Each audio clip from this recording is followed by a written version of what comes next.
આજે વિધાનસભાની અંદર પ્રશ્નોત્તરીની અંદર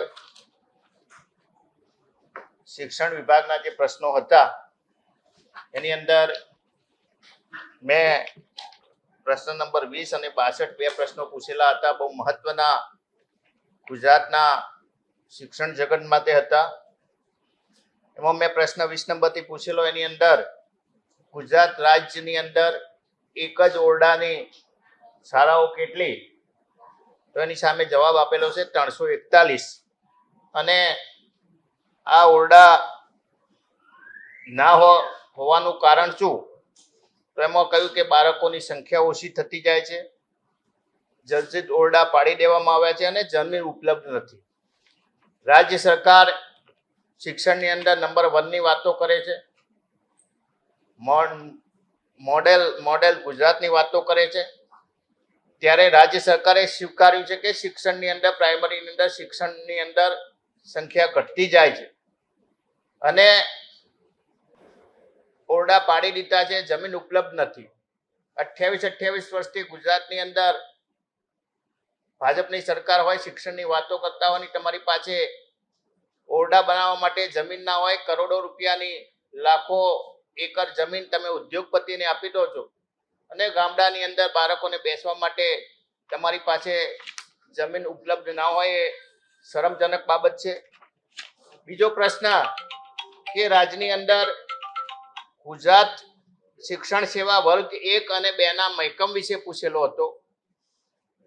તો બહુ નવાઈની વાત છે કે ગતિશીલ અને વાયબ્રન્ટ સરકારની અંદર આજની જ વિધાનસભાની અંદર પ્રશ્ન નંબર 1 અને પ્રશ્ન નંબર 62 બંનેની અંદર અલગ અલગ માહિતી આપવામાં આવી છે. એની અંદર બતાવ્યું છે કે ગુજરાત શિક્ષણ સેવા વર્ગ 1 ની 31/12/2023 ની સ્થિતિએ ભરાયેલ જગ્યાઓ કેટલી? તો 62 નંબરના મારા પ્રશ્નની અંદર પૂછ્યું છે, એમને જવાબ આપ્યો છે કે ભરાયેલ જગ્યાઓ 59 છે અને ખાલી જગ્યાઓ 439 છે. અને ગુજરાત શિક્ષણ સેવા વર્ગ 2 ની ભરાયેલ જગ્યા 729 અને ખાલી જગ્યા 1020 છે.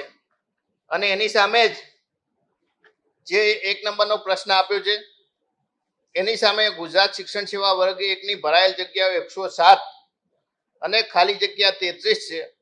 અને શિક્ષણ સેવા વર્ગ 2 ની ભરાયેલ જગ્યા 442 અને ખાલી જગ્યા 440. આ બંને વચ્ચે પણ તફાવત આવે છે.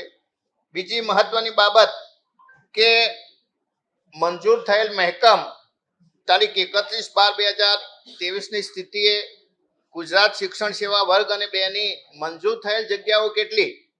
તો એની સામે વર્ગ 1 ની અંદર 140 અને વર્ગ 2 ની અંદર 942.